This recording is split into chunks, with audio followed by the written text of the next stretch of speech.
Boa tarde a todas, né? No momento só a sala está repleta de meninas, né? Não tem nenhuma representação masculina, mas eu espero que entre algum homem nesse nosso seminário, né? Estamos dando início ao terceiro seminário latino-americano, né, do grupo GRIPES, né, voltado para a discussão socioambiental. Esse seminário tem se tornado um seminário do nosso calendário, né? Por isso a gente está marcando ele como terceiro, né? O primeiro a gente teve a oportunidade de estar conversando aqui com o professor Raciel, que é do México, da Universidade de Puebla, e com a professora Daniela, que é uma professora que estava numa universidade estadual do interior do Mato Grosso, né? No segundo ano, a gente esteve com o professor Rafael Trueba, também do México, mas da Universidade de Monterrey, de Morelia, né? E esse ano a gente está contando aqui com a presença da professora Marta Isabel, que não é do México, é da Colômbia, especificamente de Bogotá, né? Que também vem dialogar conosco a respeito de temáticas que têm a ver com a nossa discussão. E, em especial, esse seminário está marcado por uma discussão que vai envolver a questão do tratamento de resíduos sólidos no período de pandemia, que é uma temática que a gente vem discutindo, considerando, né, toda a relação que o Brasil se deparou, e eu tenho percebido que não só o Brasil, mas o mundo, com a questão da pandemia e o trato dos resíduos sólidos. É óbvio que em países cuja relação com os catadores de materiais reciclados ou com os recoletores, né, é muito mais presente, essa realidade é mais árdua, né? Existem países em que o resíduo é tratado e que essa relação não conta com a participação desses trabalhadores, né? Os países ditos mais desenvolvidos. Mas os países periféricos, os países que estão na América Central, né, eles realmente ainda têm uma relação muito próxima entre resíduo e catadores de materiais recicláveis, como chamamos acá em Brasil, mas como chama-se na Colômbia, no Peru, no México, como recoletores, né? E isso impactou demais a relação desses trabalhadores para além da crise sanitária, com o seu processo de sobrevivência, considerando que eles vivem, né, sobrevivem e vivem de produtos e do dinheiro relativo, né, e produto desse trabalho. Na medida em que essa atividade se viu paralisada, né, e aqui no Brasil a gente tem os indicadores de cerca de 99% das 1.300 cooperativas que existiam no início de 2020 foram paralisadas. Isso significa dizer que impactou mais de 800 mil trabalhadores, né? Porque o Movimento Nacional de Catadores aponta que o Brasil tinha, naquela época, cerca de quase 1 milhão de trabalhadores na área de resíduos sólidos, trabalhadores identificados como catadores de materiais recicláveis. E se essa relação é impactada quase que na sua totalidade, esse processo sofreu e muito, né? O que eu tenho verificado nas minhas pesquisas, não só com o Rio de Janeiro, mas também com outros estados da federação, né, do Brasil, e eu verifiquei no Nordeste, no Centro-Oeste, o quanto que vem sendo impactado até os dias atuais, né? Principalmente porque, para além da decisão pública, né, de destinar todos os resíduos sólidos para os aterros sanitários ou os lixões, né, também essa postura pública foi, de alguma forma, alicerçada por alguns estudos, né? Estudos brasileiros, da Fiocruz, mas também estudo norte-americano, que sinalizaram que o novo coronavírus permanecia por muito tempo nos produtos potencialmente recicláveis, papelão, vidro, alumínio, superfícies de um modo geral. E para que pudesse ser comercializado sem risco à saúde, tanto dos trabalhadores, né, da área de reciclagem, como também da área da indústria, pela permanência, esses produtos deveriam ser sanitizados e ficar em quarentena.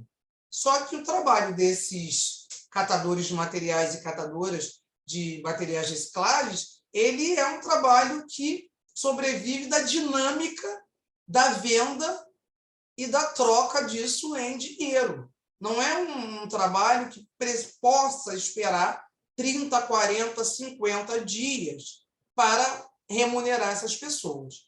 E esse impacto foi de muita precarização nas relações que esses segmentos passaram. Né? Eu acabei de chegar do Nordeste e foi alarmante o que eu ouvi por lá. Até os dias atuais, essas cooperativas que ainda sobreviveram pós-transição pandêmica, eles estão recebendo cerca de R$200 por mês. Isso significa dizer que não dá para comprar o básico. Uma cesta básica no Brasil, R$200 hoje não cumpre o papel de atender essa dinâmica. Então, nem mesmo, né, os auxílios governamentais têm dado conta de resolver essa necessidade maior. Até porque no Brasil, com o auxílio emergencial, à época da pandemia, os catadores também não foram contemplados. Ora porque não tinham acesso à internet, ora porque não tinham documentação, ora porque não conseguiram chegar nem perto de uma agência possível, de uma agência oficial, que no caso aqui no Brasil era a Caixa Econômica Federal, para receber esse recurso. Então, a base que sustentou boa parte dessa população foi uma base da sociedade civil, do que a gente chama de solidariedade ativa. Política pública, e muito deixou a desejar nessa relação, né, de atenção à população mais necessitada, o que a gente poderia classificar da população vulnerabilizada. Então, nesse sentido, tanto do ponto de vista do trato dos resíduos sólidos, né, na direção do destino final, que seriam os aterros sanitários, né, como também do trabalho com quem dele sobrevive, falharam dos dois lados. A gente tem percebido que a sobrevida dos aterros sanitários também é algo bastante complicado na atualidade, considerando que, pela ausência de uma política de coleta seletiva ou de outras ações, os aterros sanitários aumentaram e muito o volume de resíduos sólidos, porque uma outra realidade é que cada pessoa aumentou muito o seu volume de resíduos no período da pandemia, considerando que muito se utilizou de deliveries, né, de serviços externos, e que vinham muitas embalagens, muitos produtos com invólucros que são geradores de aumento de resíduo. E isso fez com que, efetivamente, né, saltasse de uma construção, de uma produção de quase 1 quilo per capita para 1,7 kg, 1,8 kg per capita dia. E isso vai impactar diretamente na destinação final, seja, né, na perspectiva dos aterros sanitários, seja na destinação inadequada desses resíduos, fazendo com que no Brasil também houvesse a ausência de matéria-prima para a indústria. Porque na medida em que os catadores não separaram, que a política de coleta seletiva não funcionou, esse processo também, de alguma forma, sofreu inúmeros abalos para a indústria. Então, nesse contexto, né, todos sofreram. Os catadores, lógico que a dimensão foi muito maior, tendo em vista que eles sobrevivem desse trabalho.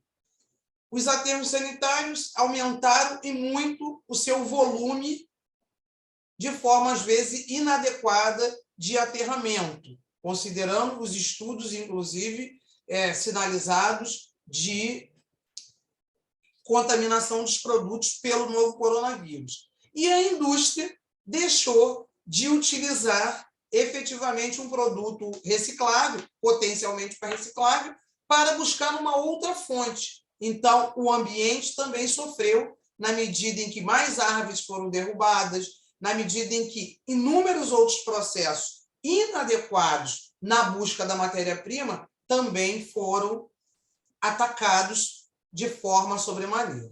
Então, assim, o quadro brasileiro é um quadro ainda de muita precariedade na atenção à política pública, tanto na gestão de resíduos sólidos, como a própria questão ambiental, porque a pauta ambiental em Brasil, nos últimos 4 anos, vem sofrendo inúmeros retrocessos, considerando que inúmeras leis normativas vêm sendo realmente desconsideradas para atender o mercado.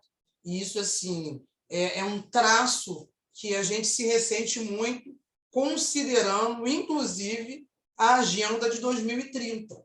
Nós temos aí que cumprir, ou pelo menos chegar perto do cumprimento dos 17 Objetivos do Desenvolvimento Sustentável. Dentre esses, a questão da água, a questão das cidades sustentáveis, a questão da pobreza e a questão da destinação inadequada dos resíduos, dentre outros aspectos super importantes nesse contexto. E nós não temos cumprido de forma efetiva esse papel. Eu acredito piamente que a gente vai conseguir reverter esse quadro para o próximo ano, mas no Brasil, ainda o trato com resíduos sólidos, sobretudo na pandemia, sofreu um grande retrocesso. E, nesse sentido, o nosso grupo tem a intenção de ouvir outros pares, outros companheiros, no sentido de saber como é que está na América Latina como um todo, enfim, nos nossos países companheiros, vizinhos, como é que essa relação vem se dando, e, sobretudo, na pandemia, considerando que a gente sabe que os países vizinhos também têm inúmeros processos problemáticos na direção de atender a agenda ambiental, até porque há a implicação de muito recurso nessa hora. E, com a pandemia, isso sofreu inúmeros abalos, considerando que a crise sanitária agudizou muito a crise econômica. Então, eu vou passar agora a fala para a professora Marta Isabel Merria, que é de uma universidade de Bogotá. Vou pedir que ela mesma faça a sua apresentação, porque a gente está aqui entre amigos, num seminário do grupo de pesquisa, para que a gente possa ouvir a realidade da Colômbia, sobretudo em Bogotá, que é o território de pesquisa da professora Marta. Desde já eu agradeço, Marta, pela tua participação aqui no grupo de pesquisa, e tenho certeza que essa tarde vai nos permitir conhecer um pouco mais dessa realidade colombiana, e também ampliar o nosso debate nessa área. Seja muito bem-vinda aqui no nosso grupo, assim como as suas amigas que estão aqui, Evelyn e Rosa. A palavra está com você, Marta. Valéria, boa tarde a todas. Eu estou muito contente de estar aqui com vocês hoje. Eu estava agora falando com Valéria, não sabia se fazer a minha apresentação em português ou em espanhol. Eu sei que vocês podem me entender em espanhol, mas vou tentar falar em português. É minha primeira vez fazendo uma apresentação em português, então vou tentar. Perfeito. Vou compartilhar a pantalla. Sim, fique à vontade.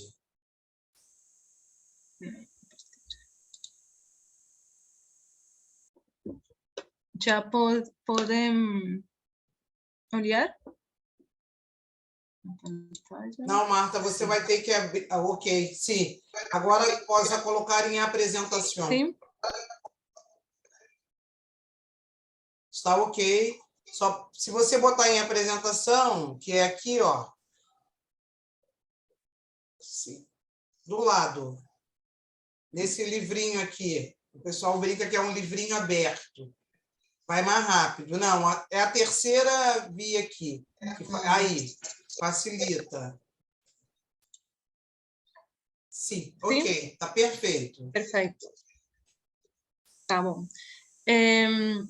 A apresentação que eu vou fazer é sobre a avaliação do impacto do Covid-19 na geração de resíduos sólidos em Bogotá a partir de uma abordagem preditiva. Este foi um trabalho de grau realizado pelos estudantes nesse momento, Laura Daniela Jaimes e Christian Alexander Martin. Eu fui a diretora do trabalho deles. Eu sou engenheira química e tenho um mestrado em engenharia ambiental. Sim? Então, o conteúdo da apresentação é introdução, objetivos, metodologia, resultados e análise, conclusões, recomendações. Nesta primeira parte de introdução, temos dois momentos importantes, são o comportamento dos resíduos sólidos domésticos, variações em função da dinâmica de consumo da população, como Valéria falava há um momento, ou da modificação dos hábitos sociais. Sim?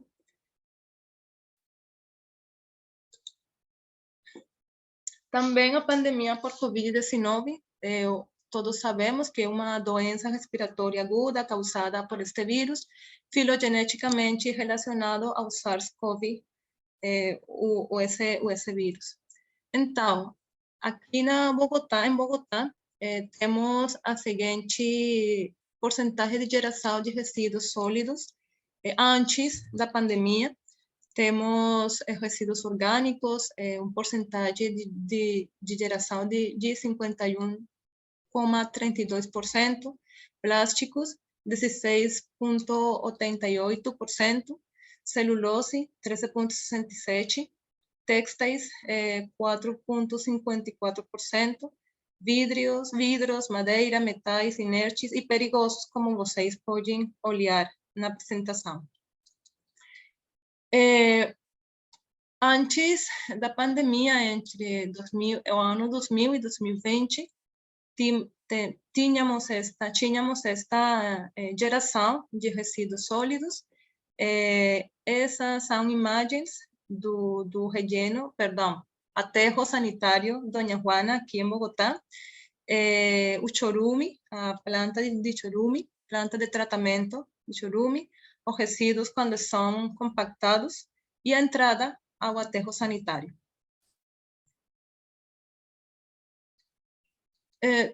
O objetivo geral do trabalho foi a avaliação do impacto do Covid-19 na geração de resíduos sólidos em Bogotá a partir de uma abordagem preditiva, como eu já falei para vocês.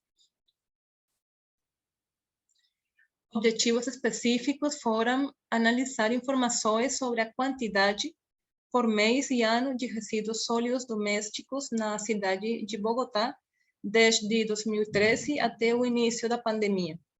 O segundo, estimar de forma preditiva o comportamento da geração de resíduos sólidos domésticos na cidade de Bogotá após a pandemia.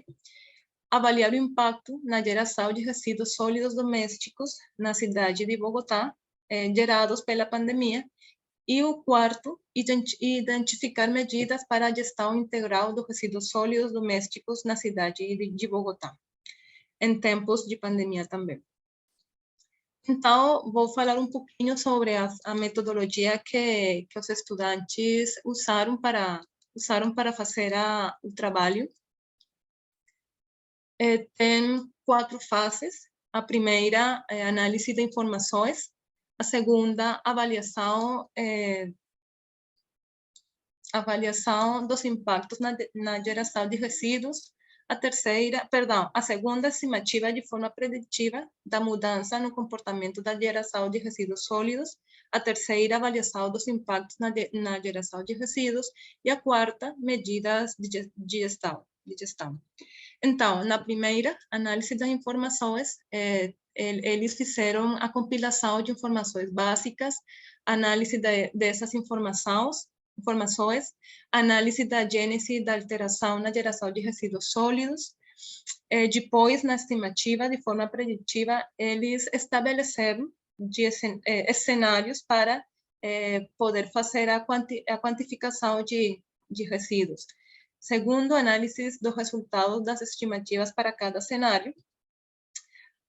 Nas atividades da terceira fase, identificação e avaliação dos impactos associados à mudança na geração de resíduos sólidos e, na parte das medidas de gestão, identificação de medidas a nível distrital, nacional e análise das medidas de gestão propostas.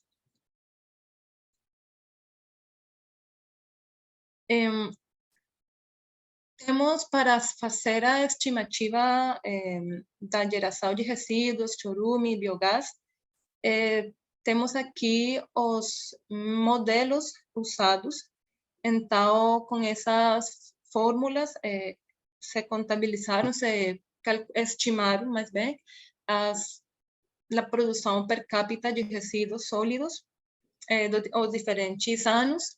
O chorume foi estimado com essa fórmula, e o biogás, a produção de biogás, a geração de biogás com essa fórmula.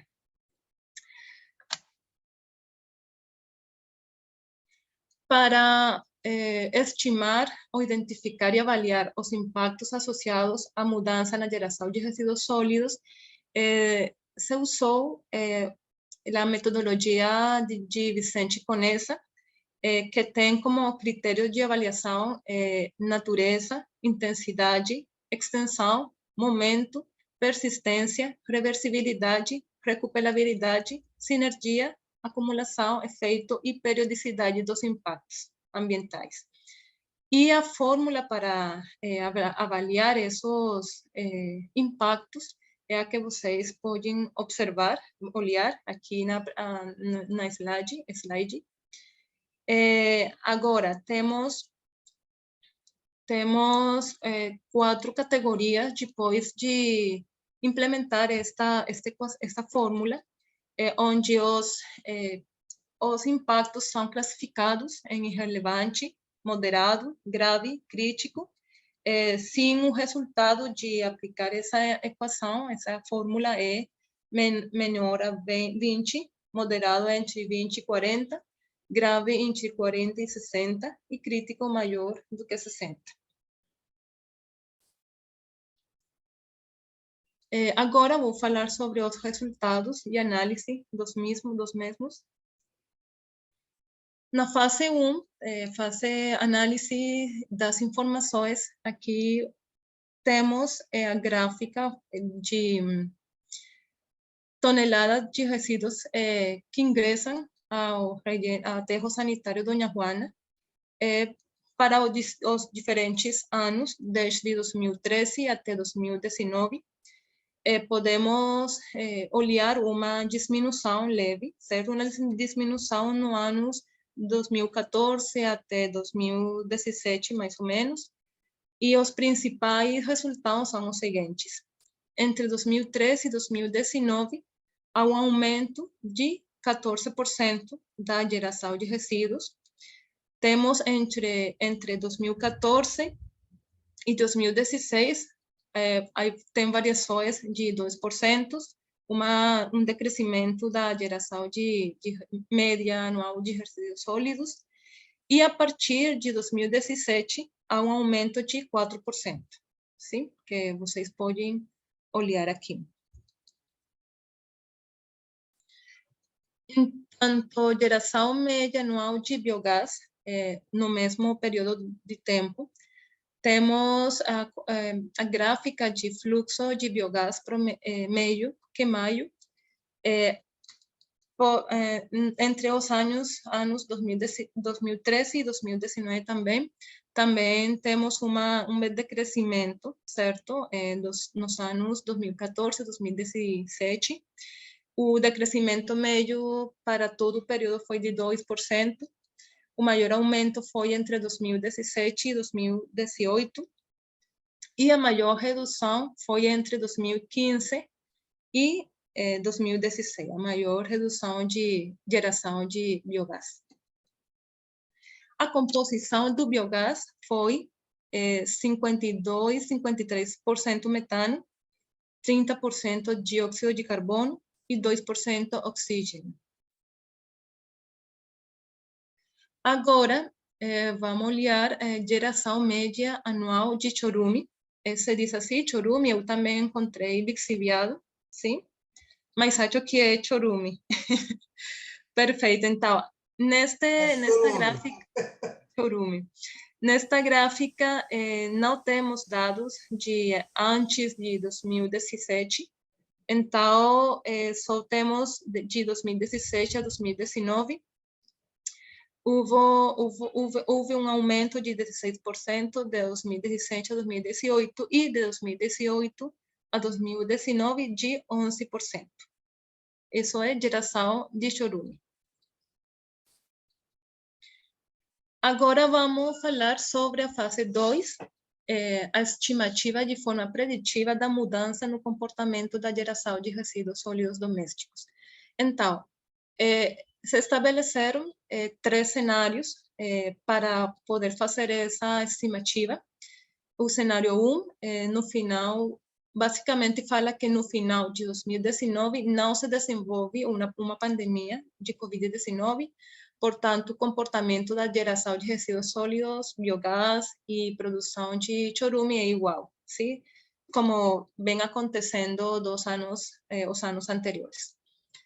Cenário 2 propõe um aumento na geração de resíduos sólidos domésticos, biogás e produção de chorume devido à mudança nos hábitos de consumo dos habitantes da cidade de Bogotá pela pandemia, num período entre 2020 e 2025. É decir, que a pandemia é mantenida até 2025.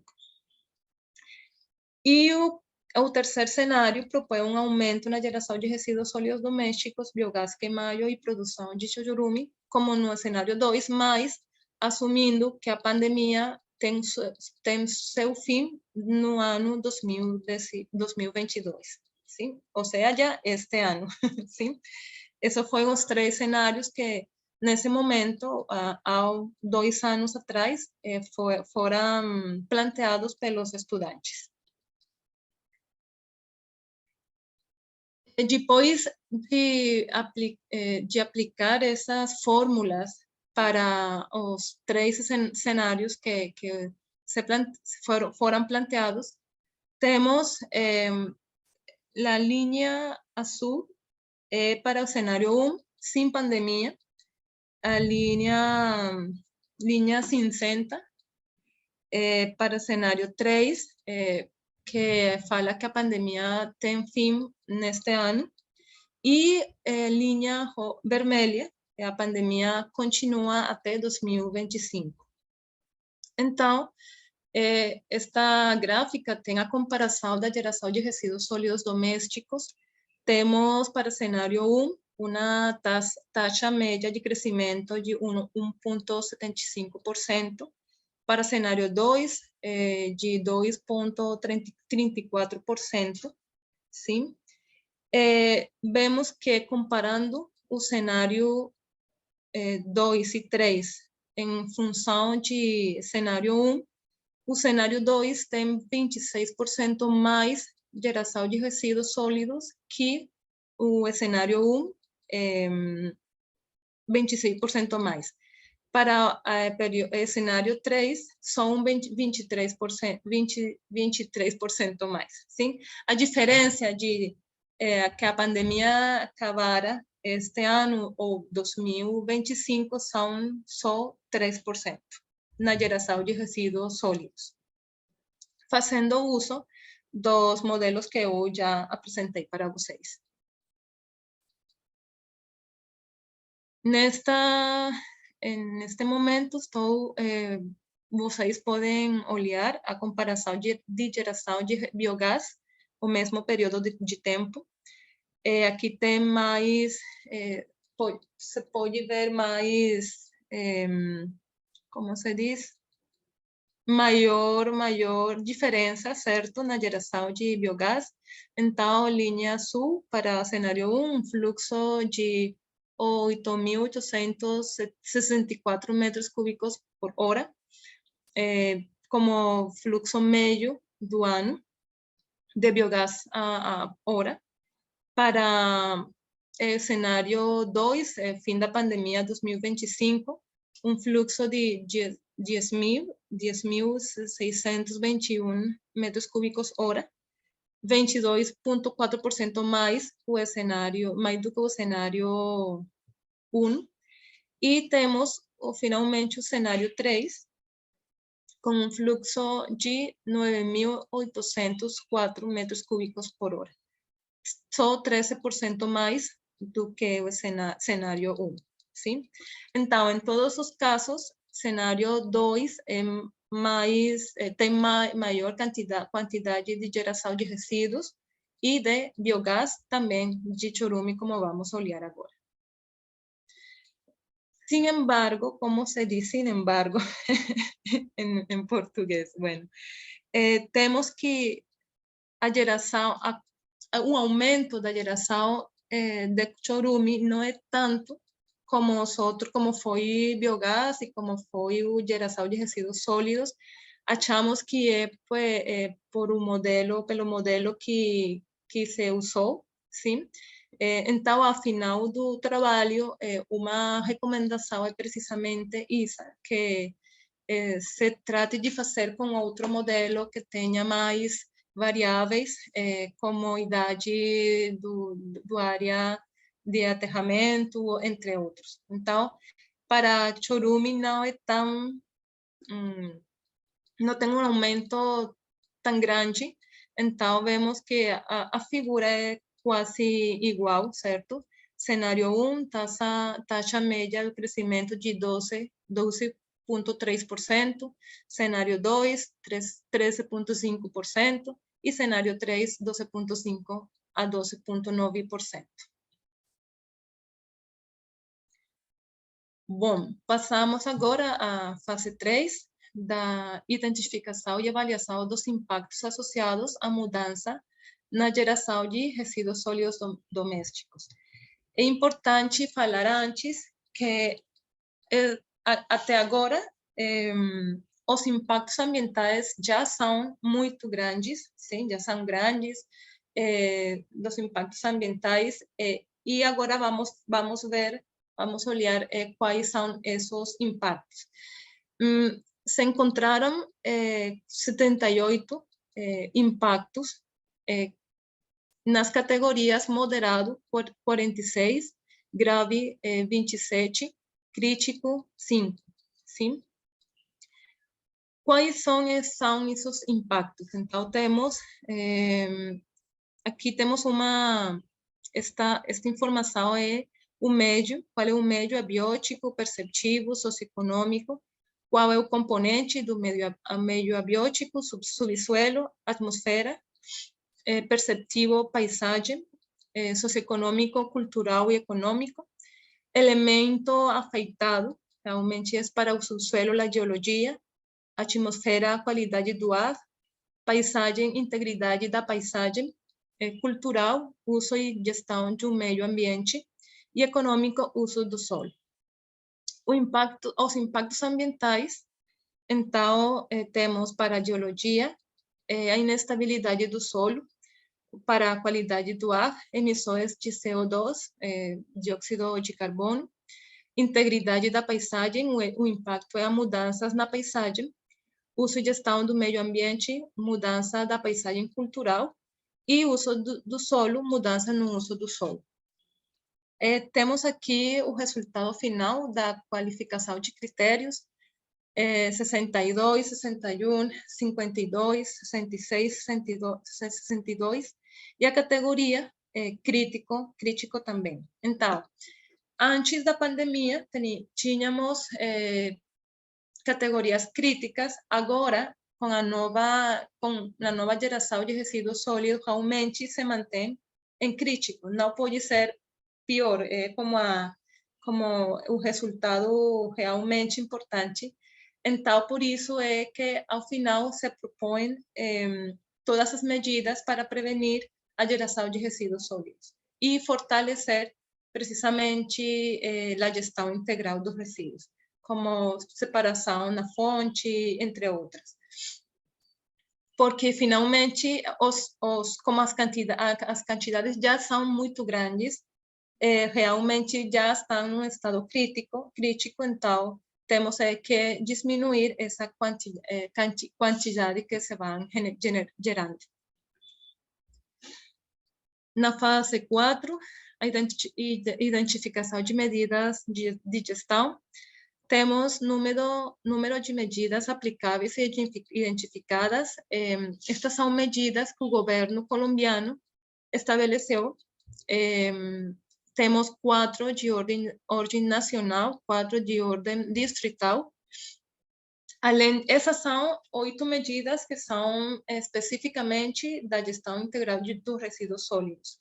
Agora, temos 5 medidas de gestão emitidas durante a pandemia, mas não têm um ênfase ambiental. São medidas netamente para prevenir o contágio e propagação do vírus. Sim? São 5 medidas mais, e 8 sim muito com ênfase em gestão integral dos resíduos.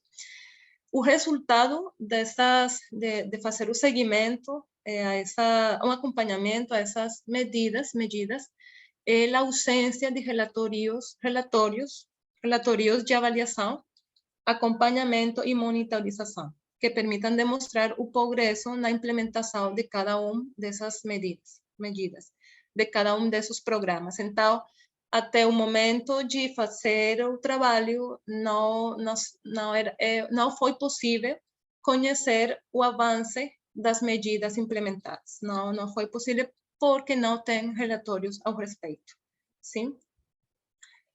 Agora, as medidas que foram identificadas pelos estudantes durante o trabalho são as seguintes: priorização do trabalho de monitoramento, acompanhamento, avaliação e divulgação das ações realizadas, porque as pessoas não conheciam todas essas medidas que o governo implementou, não foram conhecidas, então tampouco tem muito avanço nessas medidas. Aumento da cobertura e frequência de coleta de resíduos sólidos nas localidades pela pandemia.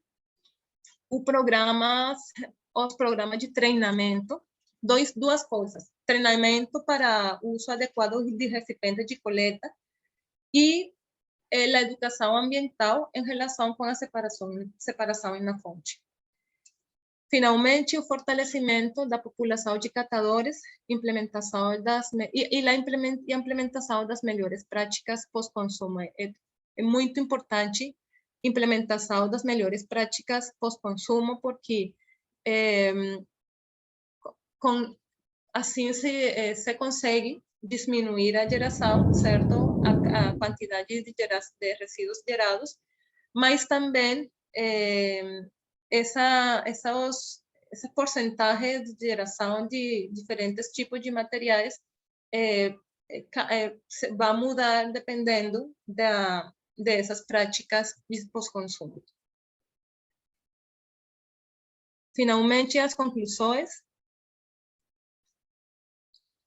Entre os anos 2013 e 2019, a taxa média de crescimento anual foi de 1,5% para resíduos sólidos domésticos, 2,2% para biogás e 9,2% para chorume. De 2020 a 2025, temos três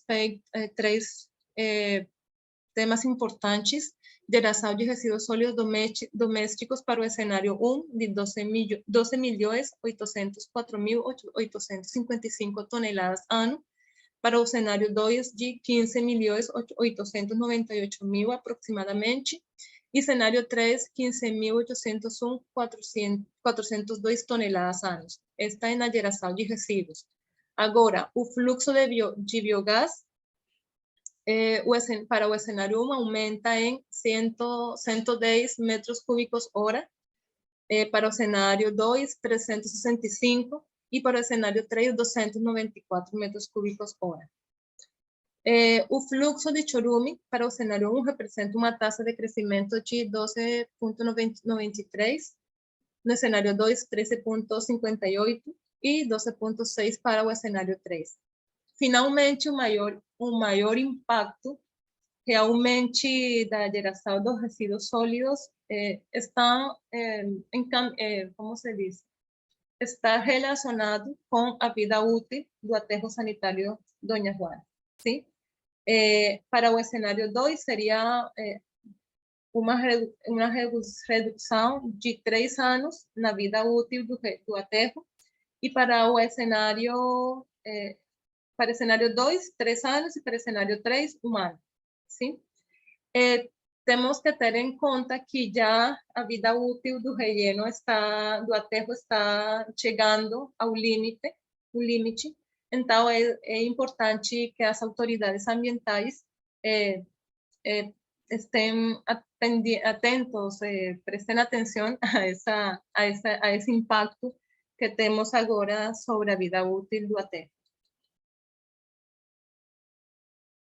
As recomendações do trabalho são os seguintes: avaliar o desempenho ambiental do aterro sanitário Doña Juana, fazer uma previsão do fluxo de chorume com um método mais preciso e completo, atualização do plano integral de gestão de resíduos sólidos para ter em conta os possíveis efeitos da pandemia, e garantir a divulgação das ações implementadas para a gestão integral de resíduos na cidade durante a pandemia e pós-pandemia. Também fazer um trabalho em relação com os diferentes tipos de materiais e seu porcentagem de geração, que falamos ao início, plástico, quanto foi a mudança, orgânicos, porque realmente sabemos que o consumo de plástico foi muito maior, certo? Que antes da pandemia. Então, é importante fazer essa caracterização de resíduos e o tipo de materiais que estão gerando-se com os resíduos pela pandemia.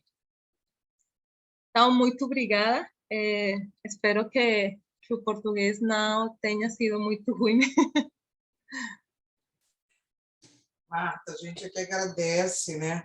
Na verdade, português não foi ruim, não, deu para entender perfeitamente.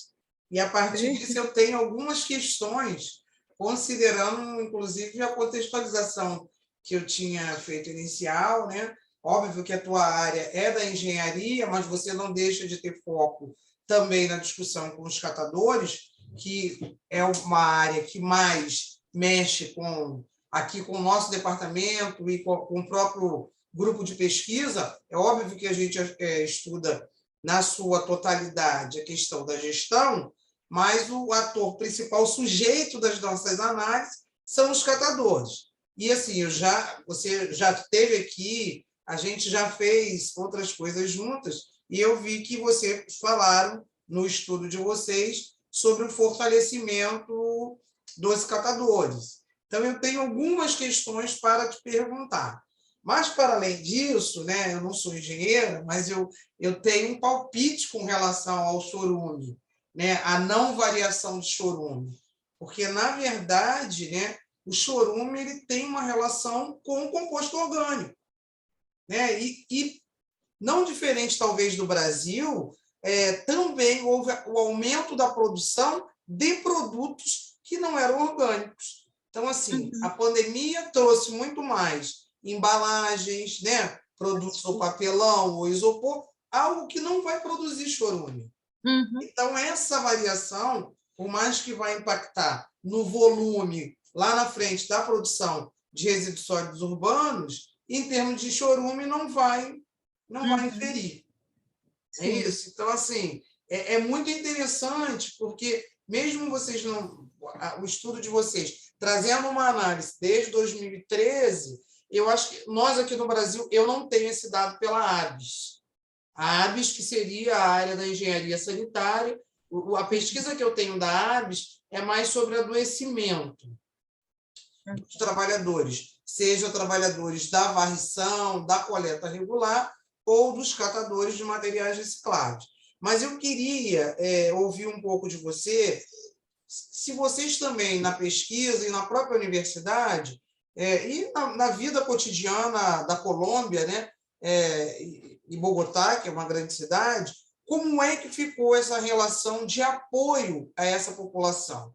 Porque você colocou que tinha um plano de tratamento, e eu achei super bom falar da educação ambiental e do pós-consumo como uma proposta, porque em Brasília não houve um trabalho, e eu já perguntei a quase o Brasil inteiro, porque depois desse período de transição, eu pude estar no Centro-Oeste, eu fui a Brasília, eu fui a Campo Grande, eu fui no Nordeste, a Recife, eu fui a Natal, eu tive nas cooperativas, eu tive com as representações da academia, da engenharia, e ninguém me disse que o Brasil, né, e eu também pude acompanhar, trabalhou com a perspectiva do pós-consumo ou da educação ambiental no período pandêmico.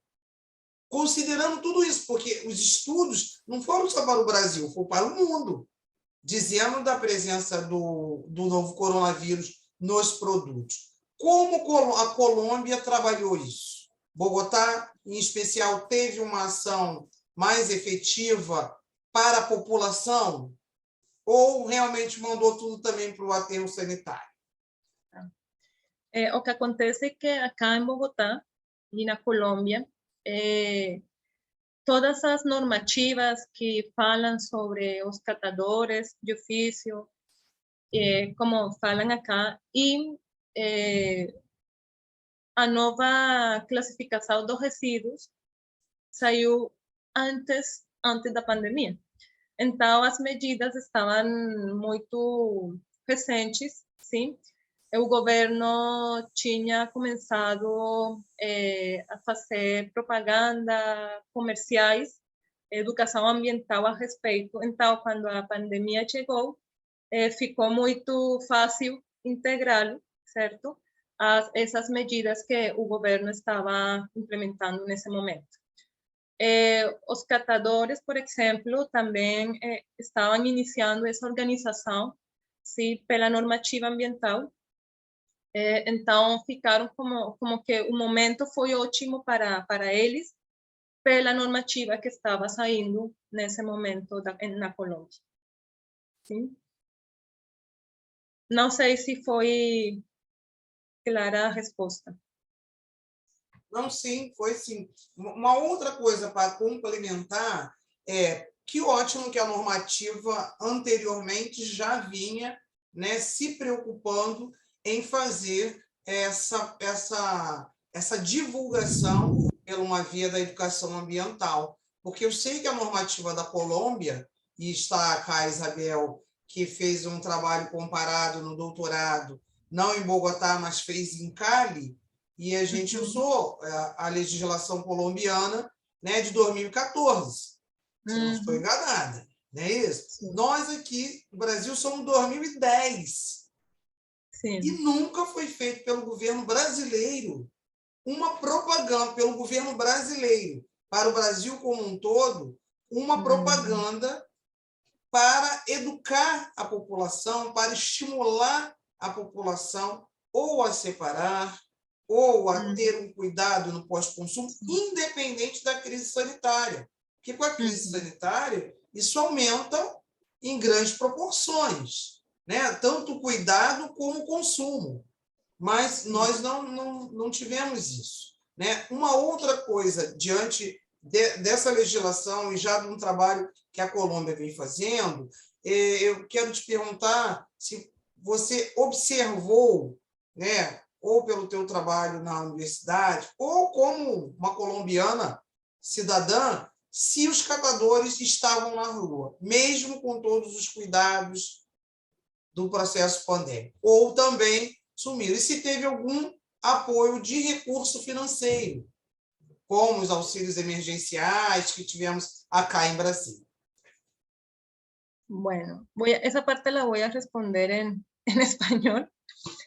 Lo que pasa es que acá, 2018, 2019, salió la legislación en la que los recicladores de oficio venían de un estado completamente informal, ¿cierto?, a algo más formal. Entonces, ellos ya pueden incluir, por ejemplo, en las tarifas de aseo, de los recibos de aseo, pueden incluir el tema de la separación que hace, o sea, el trabajo que hacen las asociaciones de recicladores. Entonces, aquellos recicladores que se asocian pueden empezar a cobrar, ¿cierto?, por esa recolección de los residuos a través del servicio público de aseo. Entonces, ellos ahí ya empiezan, por un lado, a formalizar su trabajo, hacerlo más formal, tanto en la parte laboral, porque entonces ya hay unos pagos de prestaciones de salud, de prestaciones a pensión, ¿sí? Temas ya relacionados con la mejora, acá le dicen la dignificación del trabajo del reciclador, ¿sí? Porque también los pueden, al hacerse más formal, ellos se pueden incluir en toda esta cadena de valor de los residuos. Aquellos recicladores que no logran asociarse, pues no pueden acceder a estos temas. Entonces ahí ellos logran esa parte económica que les permite esa dignificación de su labor, ¿sí? Ahorita también quería como complementar en lo que estábamos diciendo ahora de la educación ambiental. Antes de la pandemia empezaron a ser muy insistentes en el color y en la separación de los residuos en la fuente. Entonces se separaban residuos aprovechables y no aprovechables. Para cada uno hay horarios y frecuencias de recolección diferenciados aquí en Bogotá sobre todo. Y cuando llegó la pandemia, esa clasificación o esa separación se hizo mayor énfasis en ella, pero desde el punto de vista de no contaminar los residuos que no habían sido, digamos, que no estaban contaminados por el virus. Entonces, como que los esfuerzos se encaminaron en ese sentido para que las personas se concientizaran de que se había una persona contagiada por el COVID en la casa, entonces los residuos se pudiesen separar diferente. Obviamente hubo la campaña, pero ya en la práctica no se pudo llevar tan a cabo, sí, como se había planteado, porque la infraestructura ya de transporte, de recolección se quedó corta, pues eran los mismos medios de transporte para recogerlos y ya una vez en el carro recolector, pues ya todo se volvía a mezclar, pero sí hubo como ese interés en esa capacitación, en esa sensibilización, y creo que en materia de residuos ese tema siempre va a ser de trabajo. Capacitar a la gente, sensibilizarla de la importancia de separar los residuos en la fuente, de reducir esa generación de residuos, y por eso hablábamos en el trabajo del manejo post-consumo de los residuos. Entonces, es como eso lo que quería comentar. Perfeito. São realidades. Veja bem, a gente tem uma proximidade do ponto de vista oceânica e territorial, mas a gente tem práticas que efetivamente diferenciam essas relações e que nos demonstram qual é a possibilidade da gente caminhar na perspectiva. É óbvio que há dificuldade, tanto da Colômbia quanto no Brasil, mas o Brasil tem uma dificuldade da leitura dessa agenda ambiental e de incorporar práticas positivas, né, que estão previstas na legislação. Não é nada de diferente, né? E a gente tem conhecimento um pouco da legislação colombiana, considerando o estudo que a Isabel fez. E a gente pôde fazer um estudo comparado, guardado as devidas singularidades, mas que nos mostrou alguns caminhos, né? Que tanto lá para Cali, no caso que Isabel estudou Siloé, como aqui em Brasil, que ela estudou a Rocinha, né? E são dificuldades, são áreas que tem algumas similaridades, né? Porque lá na Comuna 20 tem todo um... Eu conheço porque eu estive com a Isabel lá e também conheço a Rocinha, e tem práticas que efetivamente podem dar e encaminhar práticas efetivamente positivas na área ambiental, que é tão bom para o ser humano quanto para o planeta, né? Considerando toda a ideia de que o Brasil, como a Colômbia e outros, são signatários de resoluções, de normativas que precisam ser cumpridas para a vida planetária, não é para a nossa somente, para a vida do planeta em geral. E a gente está vendo o que está acontecendo com o planeta, né? Essa mudança climática, como ela está impactando sobremaneira, né? Embora algumas pessoas não acreditem, mas está a prova aí de o que a gente está vivendo em termos climáticos, né? Toda hora há uma mudança radical em termos de clima, né? Lugar que era quente virou frio, que era frio virou quente, né? E por conta exatamente dessas agendas não cumpridas, não só da agenda, mas da prática efetiva, né? Em termos da vida cotidiana, né? E a pandemia veio nos demonstrar cada vez mais esse processo, né? Porque uma crise sanitária de dimensões avassaladoras do ponto de vista da contaminação e de ceifar vidas, e que o resíduo era um artista nesse processo, porque você não vive sem lidar com resíduo, você produz resíduo a todo tempo.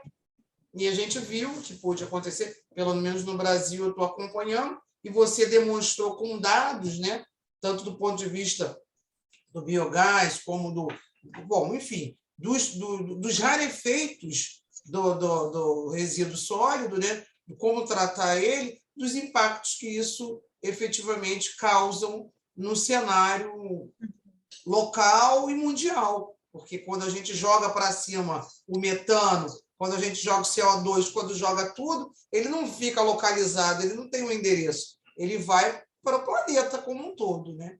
Então, isso é importante a gente debater, refletir, para a gente entender o quanto que é importante essas agendas terem sinergia, né? Práticas positivas garantirem realmente ações para o efeito não ser drástico. Eu não vou nem ser muito generosa, não, daqui a 10 anos, porque a gente está vendo o que está acontecendo aí, né? Porque você vai falar daqui a 30 anos, não. Daqui a 10 anos a gente está com muito mais problema, até porque existem aí indicadores que a gente vai ter a maior crise hídrica em 2030, né?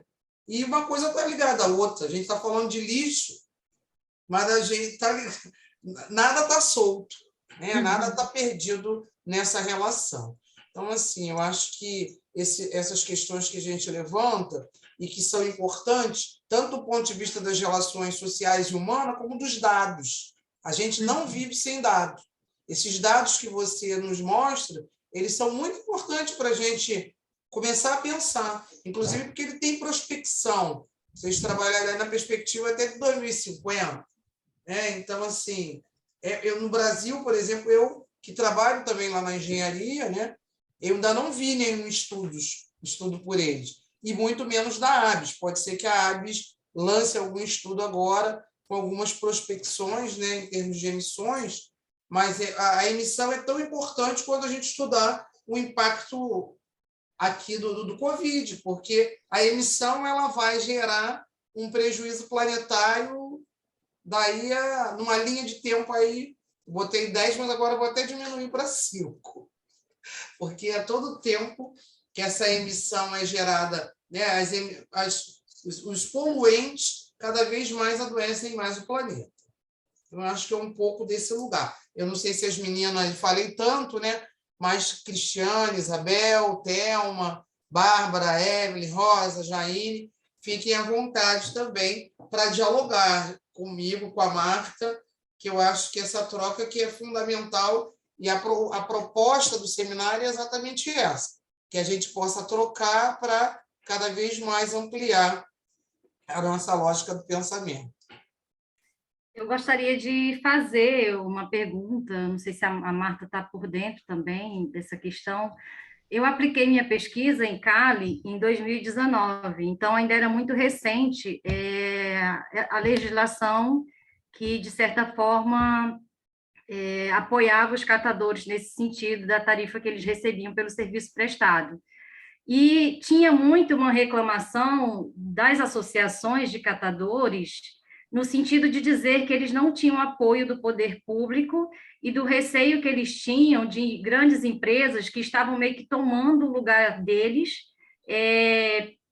que levavam os reciclados, enfim, estavam levando vantagem em relação a eles nesse sentido, porque eles eram associações pequenas e que isso prejudicava eles, e do espaço que eles estavam perdendo devido à presença e o trabalho dessas empresas. Aí eu não sei se você tem hoje como trazer um atual panorama de como que está isso, se melhorou alguma coisa nesse sentido, se eles recebem mais apoio hoje, depois de algum tempo passado da implementação da lei, enfim. Bom, sim. Bom, eu tenho informação de Bogotá, sim? Não tenho informação de outras cidades da Colômbia. Acho que a qual está melhor é Bogotá nesse sentido. Quando o atual presidente da Colômbia, Gustavo Petro, foi alcalde, decimos acá, alcalde de Bogotá, ele fez uma mudança da legislação com respeito às empresas grandes, privadas, sim, e mudou essa parte. Então, agora, posso dizer que é melhor a situação para os catadores, a Associação de Catadores. Não todos decidiram fazer a organização de catadores, mas os que estão organizados estão melhor agora que antes, sim? As empresas privadas já não têm o serviço de resíduos sólidos de aseo, não tem isso agora em Bogotá, mas acho que é importante fazer o estudo em outras cidades para conhecer essa situação delas. Não sei como estão as outras, realmente. Não é ótimo a situação em Bogotá, mas é melhor. Sim. Obrigada. E em Bogotá era a mesma Ciudad Limpia que em Cali. Não sei se continua Ciudad Limpia, que era uma empresa. Sim, mas agora estão sendo gestionadas pelo governo, sim? Algumas. E o AES é a entidade que organiza tudo isso, faz o melhor seguimento, o acompanhamento dos contratos e tudo isso. Ah, que bom. Melhor. Não sei se as meninas querem perguntar mais alguma coisa. Gostaria de fazer um comentário, que a partir dos dados, né, que a professora apresentou, eu acho que realmente esse debate sobre o consumo pós-pandemia é um debate necessário e urgente, e eu estou aqui o tempo todo, assim, aqui ouvindo vocês e pensando sobre isso. Realmente não se tem um debate, né? E a gente vê que o Brasil é um país, assim, que ele assina os protocolos, ele diz que se compromete, mas, na verdade, não se compromete com a questão ambiental. E isso tá tendo, realmente, os impactos estão aí no nosso dia a dia. A gente, né, não está mais só naquela questão da ciência, do que a ciência apresenta. A gente está vendo no nosso cotidiano mesmo a questão dos impactos ambientais. Eu acho que esse debate da questão do consumo no pós-pandemia realmente é um debate necessário e urgente, porque a pandemia ainda, né, de alguma forma, ela não acabou, mas e esse consumo, né? Como que a gente vai trabalhar a partir dessa questão e como a gente vai trabalhar isso num país que não se compromete também, né, com a questão ambiental e desmatamento. A nossa esperança é 2 de outubro, tá? Nós Pensei também sobre isso. essa eleitoral. A Isso nossa que eu esperança também também. queria fazer uma questão sobre isso. Sim, vamos lá, então. É uma esperança. Então, Marta, você quis saber o que era sem embargo? Sem dúvida. É porém, não? Porém, Embargo é porém. Porém, no entanto, é É verdade. pero. Es igual, pero. É. Então, isso era uma. obrigada. E aí, queria perguntar para a Valéria e para a Marta esse critério de resíduo doméstico. Se entra mesmo só doméstico, domicílio, se o critério é o mesmo no Brasil e na Colômbia, ou se entra, por exemplo, restaurante, tal. Eu sei que certamente se separam as indústrias, mas entra estabelecimento comercial, então eu não sei disso, não sei. E outra coisa era essa situação de comparar. Parece que as medidas na Colômbia são mais aplicadas, né, pela sua avaliação, né, Valéria? São mais Sim. aplicadas, embora mais recentes. E a gente tem aqui uma lacuna enorme. E aí, como a gente está prestes a uma mudança de presidente, e recentemente a Colômbia também, né, elegeu um presidente de esquerda e tudo, se a Marta sente algum impacto nesse sentido, e se para nós, Valéria, tem alguma coisa prevista na proposta de governo dos dois mais indicados para assumir a presidência, especialmente do Lula. Marta, Bom, se você quiser falar primeiro. Sim, sobre a característica dos resíduos sólidos, domésticos, domiciliários, aqui na legislação fala que um resíduo domiciliário, certo? E doméstico tem as mesmas características, sim. Resíduos, por exemplo, como se diz? Aqueles que não são industriais, que não têm componentes perigosos, exatamente, não são perigosos para a saúde das pessoas, nem do meio ambiente, dos animais, não são perigosos, então, e têm características similares, então são considerados domésticos ou domiciliares, é o mesmo. Sim. Aqui em Brasil é a mesma coisa, há uma classificação da tipificação do resíduo. Resíduo domiciliar tem uma característica, resíduo de restaurante tem outra característica. Ele deve ser entendido como um resíduo de grande gerador. Agora, entra uma questão, né, Isabel, muito interessante, que são as armadilhas do mercado. Né? O dono do mercadinho, do açougue, enfim, um pequeno estabelecimento que faça a venda de produtos, ele pode, em determinados lugares, para não pagar tarifas, impostos, embutir um resíduo sólido dele, e isto em Rocinha acontece muito, né, Isabel? A gente pôde identificar, mas não só na Rocinha. Eu agora, em Natal, né, Nordeste do Brasil, estive em um restaurante, uma churrascaria. Marta compreende a churrascaria, Casa de Carnes? Sim, sim. E lá estávamos um lindo restaurante.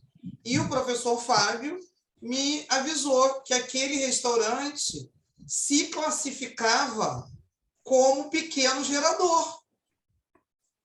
Então, as toneladas de resíduos que ele deveria pagar, tributar para o próprio município, vai no lixo, vai no caminhão comum. Então, são as armadilhas e as perversidades sobre as quais a gente também tem que se deparar, sobretudo em Brasil. Não estou dizendo que o Brasil é o pior, mas é o que a gente conhece das grandes armadilhas do mercado. Por outro lado, a gente tem, eu não sei se vocês têm visto as minhas redes, mas eu tenho acompanhado os catadores numa pauta com os possíveis gestores.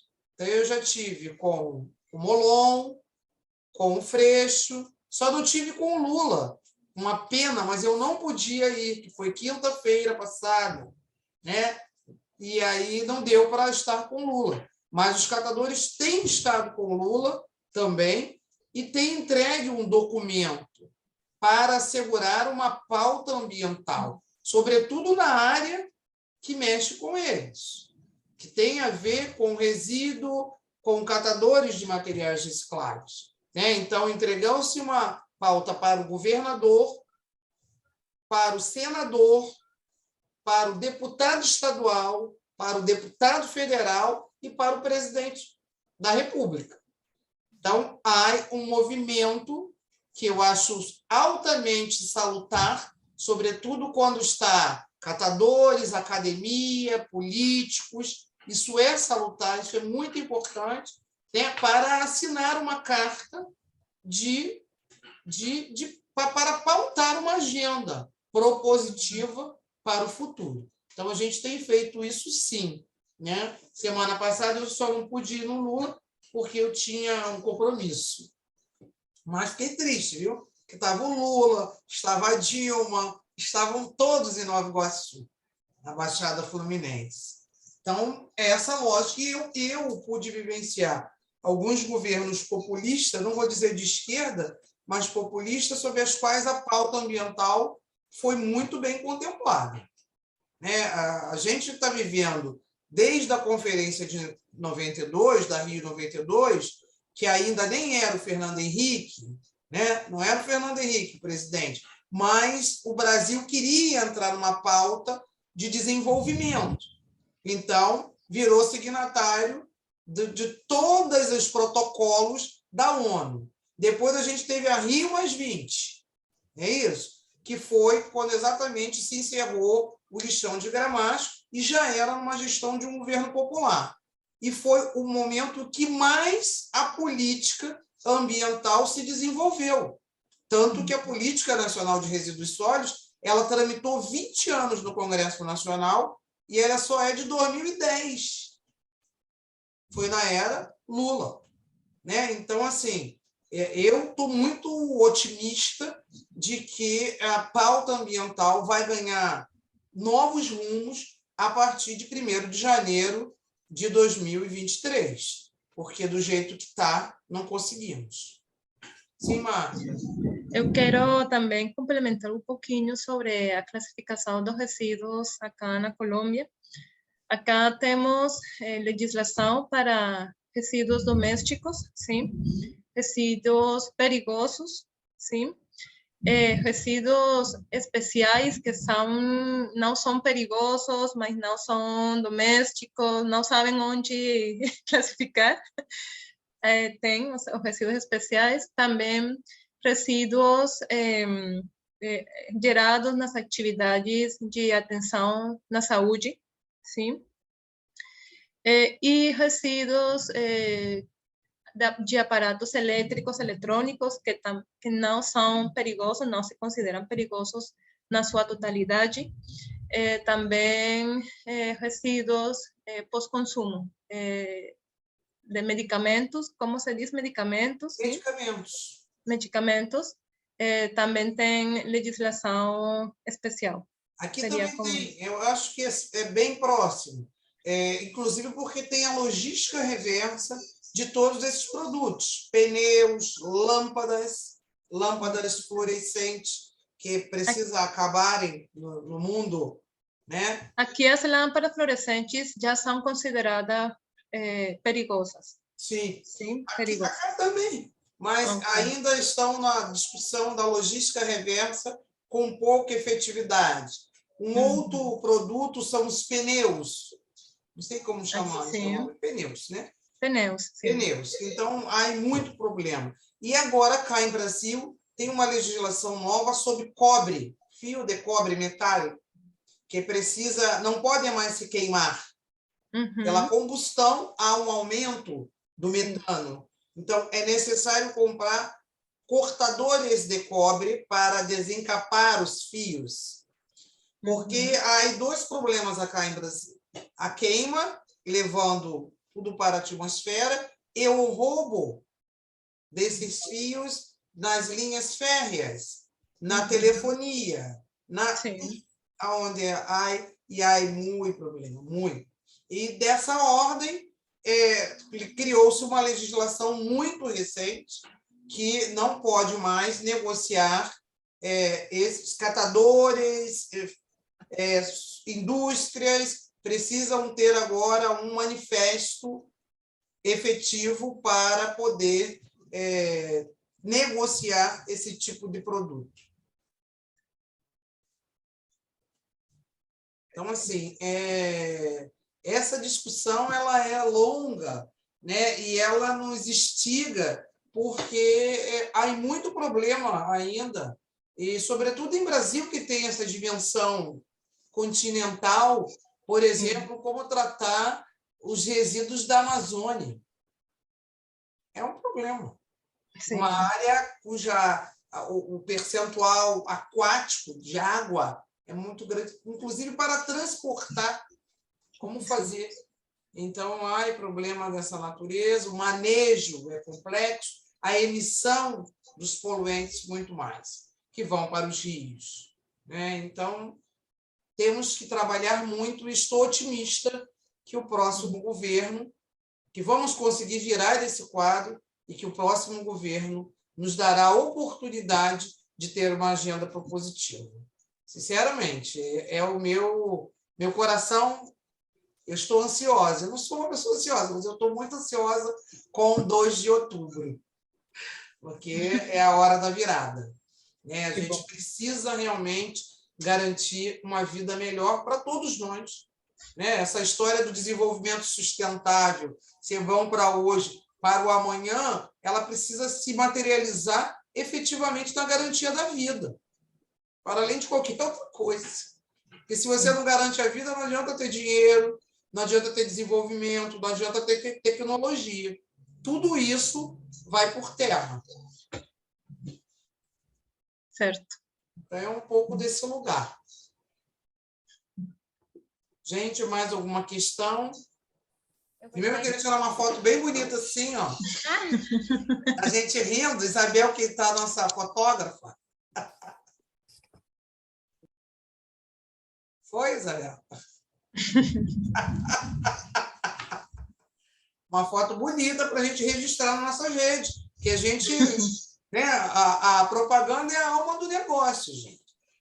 Que a gente estiga e convida, inclusive quem não está aqui, a nos assistir no canal do YouTube do departamento. A gente está muito feliz. O departamento foi avaliado, na verdade, o programa de pós-graduação foi avaliado e teve a sua Qualis elevada a 6, né, que é uma qualificação de excelência, e a gente está muito feliz por isso. Então, né, tudo que a gente possa fazer de propaganda para mostrar o nosso trabalho, a excelência das nossas discussões, é de fundamental importância, né? Porque mesmo com a pandemia, a gente não parou hora nenhuma. Pelo contrário, a gente trabalhou até demais, né? Mas muito mais. Ter uma produção efetiva na garantia da ampliação do conhecimento.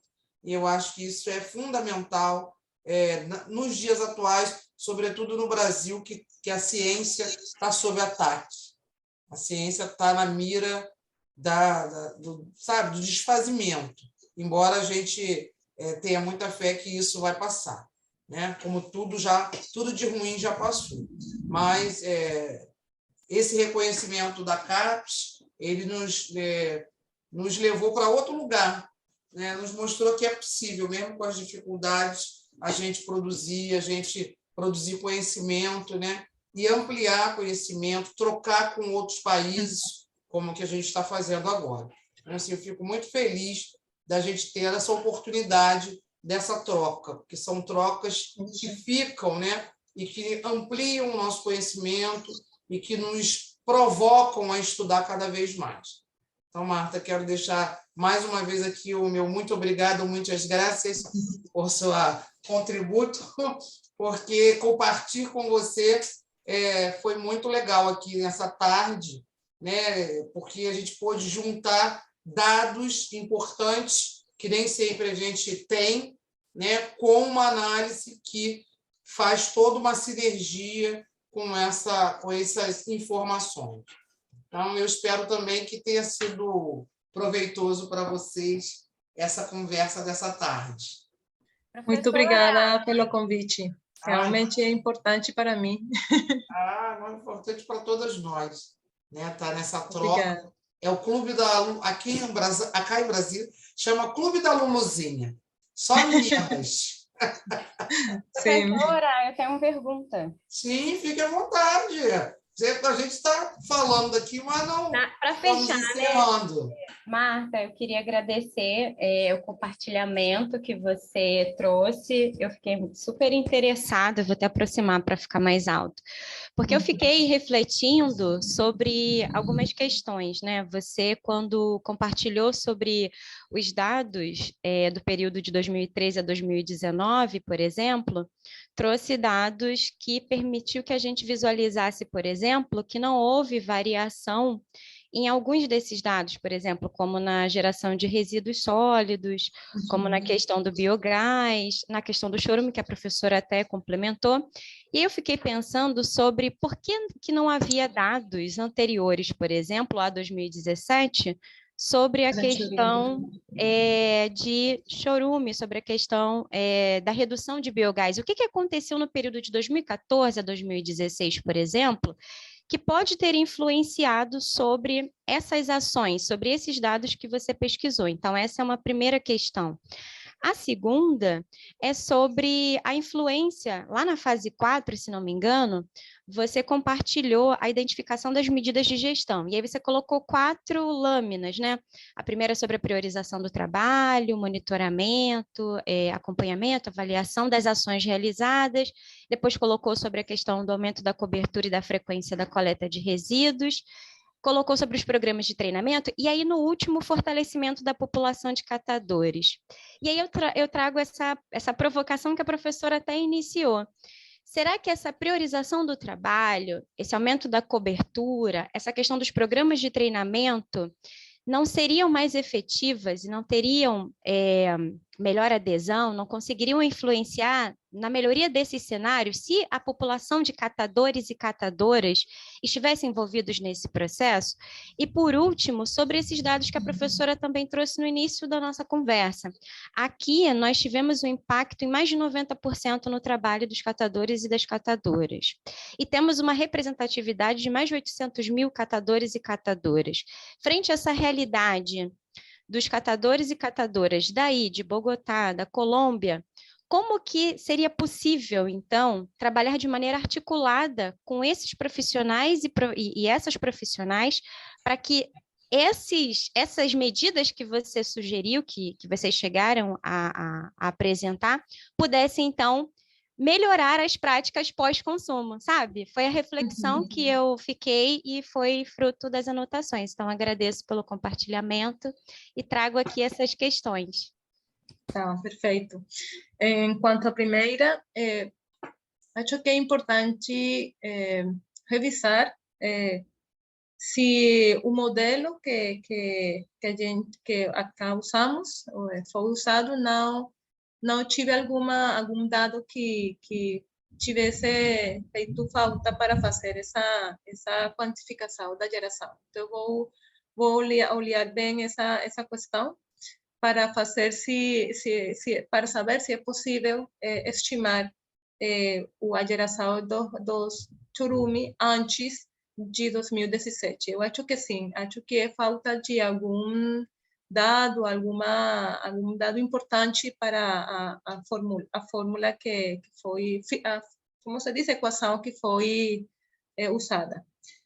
Em quanto aos catadores, à medida que estamos, como se diz, recomendando, acho que é importante seguir trabalhando com eles. Eu não tenho agora o dado exato de quantas associações temos agora em Bogotá, em Colômbia, porque Esses dados vão mudando constantemente, mas vou pesquisar bem sobre essa parte e vou complementar a informação a respeito. Sim?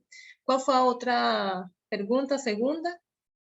Era sobre esse envolvimento, né, para que aquelas fases que foram sugeridas, para que elas aconteçam, se o envolvimento desses profissionais e dessas profissionais é que vão auxiliar para que, de repente, essas ações de educação ambiental e de fortalecimento do trabalho deles e delas, de fato, não vá fazer com que a gente reflita, com que a gente dialogue, com a gente discuta esse impacto do consumo pós-pandemia. Porque eu acredito que, mediante o que a gente compartilhou aqui, pelo que a professora trouxe, você trouxe também, acho que a Isabela também compartilhou um pouco, a gente só tem como fazer essa reflexão quando a gente conversa com os trabalhadores, porque eles mostram, né, como que se deu o volume de resíduos que eles deixaram de poder ter como retorno, né, como valor, que eles deixaram de ganhar.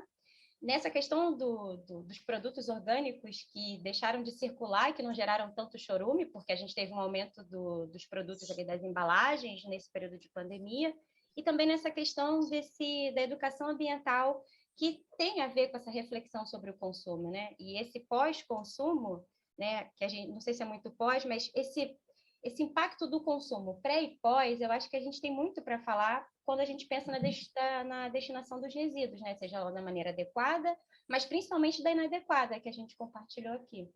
Sim. Bom, eu acho que, por exemplo, o problema o consumo é muito importante, porque eu sinto que é pela comodidade, pela vontade das pessoas. Então, agora já a pandemia baixou um pouco, certo? Muito em comparação com antes, mas acho que o consumo vai ser igual. Sim, porque as pessoas ficaram à vontade com o uso de plástico, de embalagens, de outras coisas que aumentaram essa geração de resíduos.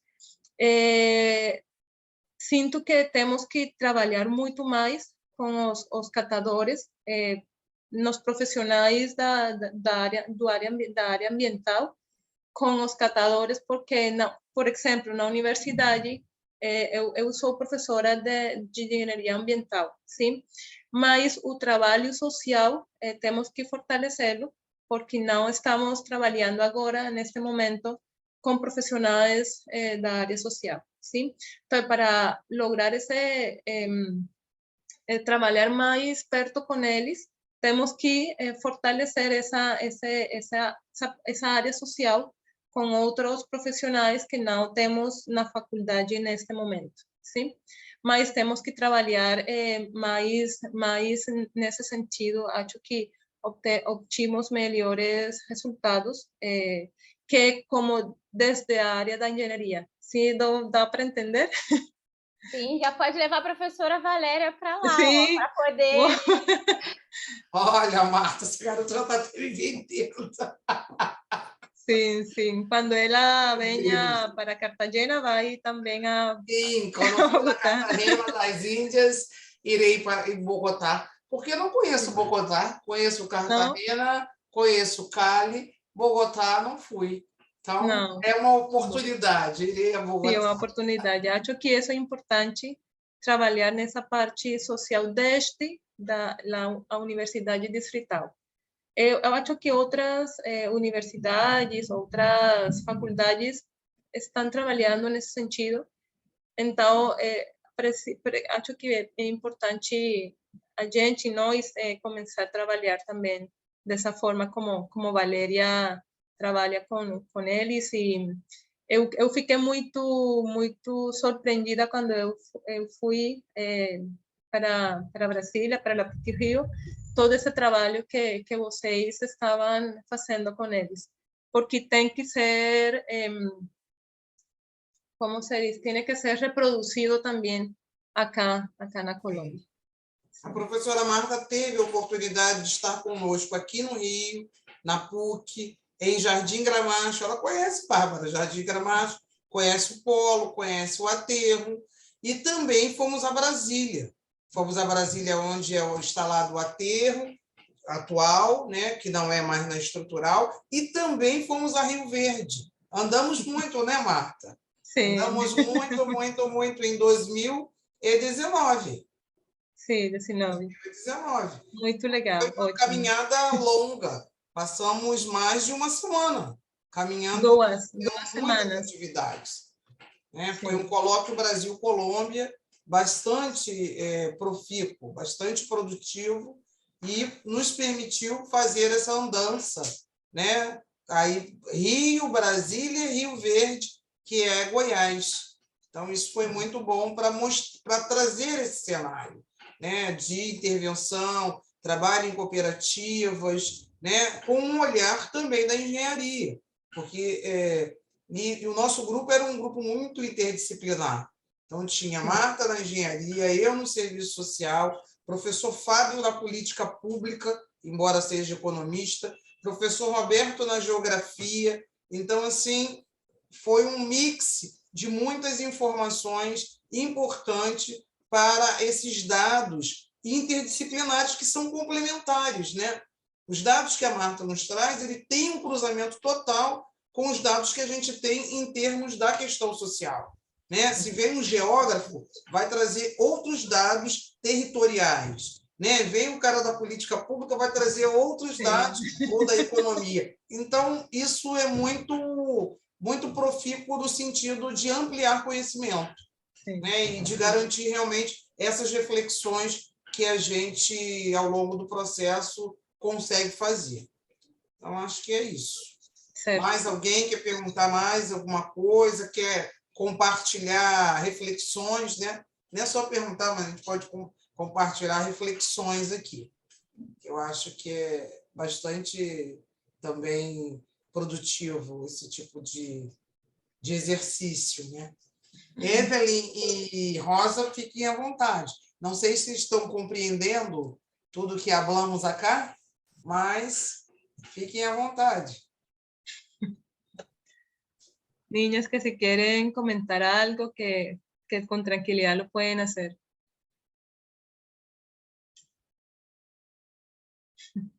Se calaram. Espero que tenham compreendido. Ah, Rosa, até.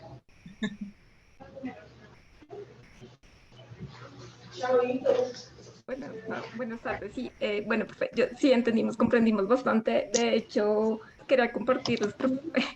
Es que escuchándolos me puse a investigar y encontré, la verdad, desconocía, existe una alianza global de recicladores. Y pues estaba viendo algo que me pareció súper interesante y es que desconozco las cifras, no sé qué tan actualizadas están, pero en lo que encontré dice que, bueno, por lo menos en Brasil, en Sao Paulo, existen 600 grupos de recicladores donde cuentan con 80.000 miembros, y en Bogotá aparecen, bueno, digamos que la asociación principal, que es la Asociación Nacional de Recicladores, cuenta con 117 grupos para una participación de 15.000 miembros. Y le sigue otra, que es la Asociación de Recicladores de Bogotá, con 2.500 miembros en 17 grupos. Entonces, pues es algo que, o sea, este espacio es súper importante porque nos permite conocer, realmente es algo desconocido para mí, pero pues también ver cómo también desde la academia se puede seguir aportando pues al tema. ¿Sí? Sí. Muchas gracias por Gracias por el dato, Rosa. No, excelente. Gracias por la información. Les voy a compartir aquí por el chat la información para que lo tengan. Y Evelyn, ¿cómo vas? Hola, profe. Buenas tardes a todas. Buenas tardes, hola. Hola. Pues no, o sea, realmente me parece muy interesante pues el tema que he tratado. Pues por ejemplo, en el barrio en que yo vivo, hay muchísimas organizaciones de recicladores, muchísimas. Digamos que yo vivo en un barrio estrato 2. Entonces, digamos que en los últimos, bueno, digamos que cuando yo era pequeña, pues veía ahí como pues a los recicladores, pero en los últimos años sí he notado que en Bogotá, digamos, ya se han organizado muchísimo Sí. y ya crean sus organizaciones y, o sea, también ahí he visto muchas que ya tienen como un tinte también político y un tinte social muy fuerte. Entonces, eso pues me parece muy bueno porque ayuda a fortalecer todos esos procesos que son como fundamentales, pues tanto económicamente para ellos como para, digamos, el resto de la sociedad. Es muy bueno pues en el tema ambiental. Entonces creo que es un tema muy interesante y pues felicitaciones a la profe Marta y a todas. Oi, muitas graças. Gracias, Evelyn. Muito buena a fala de vocês. E, Rosa, graças pelo compartilhar o link. Queremos explicar para aprender um pouco mais sobre os dados latino-americanos. Jaine e Carolina, vocês conseguem abrir a tela um pouquinho? Um pouquito? Jaine e Carolina, estão aí? Ficaram mudas, sinal que não estão. Mas acho que vale a pena registrarmos de novo com as meninas de tela aberta, Isabel.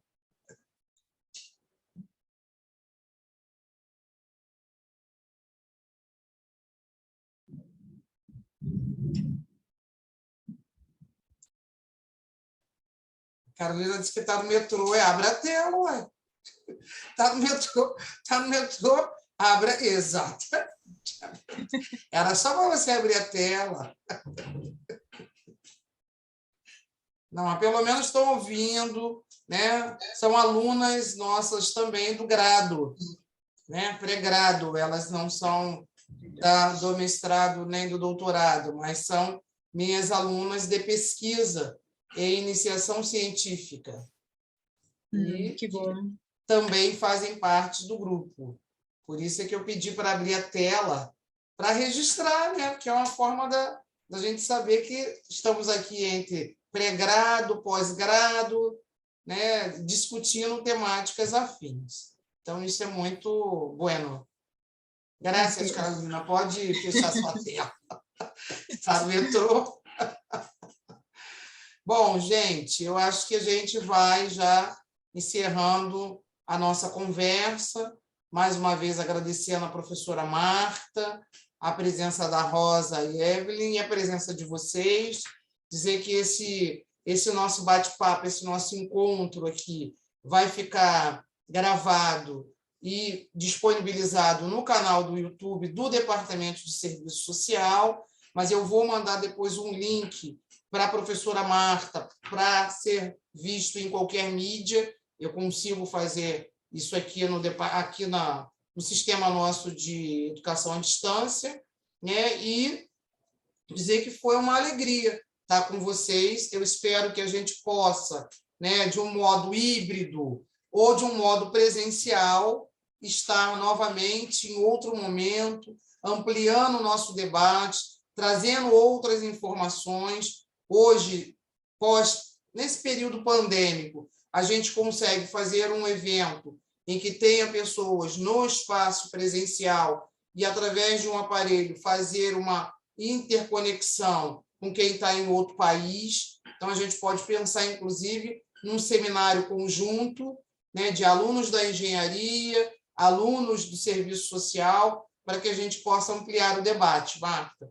É uma forma da gente fazer sem tanto custo, considerando que hoje, né, as passagens estão muito caras, as diárias estão muito caras, mas o conhecimento se torna fácil e estreito quando a gente tem essas ferramentas para nos aproximar. Tá certo? Então, muitíssimo obrigada, muitas graças. Um grande abraço, saúde para vocês, para nós, que ainda estamos vivendo momentos de transição de la pandemia. Gracias. Gracias a todos y un abrazo fuerte para todos. Um abraço forte. Tchau, gente. Tchau. Tchau, tchau. Um abração.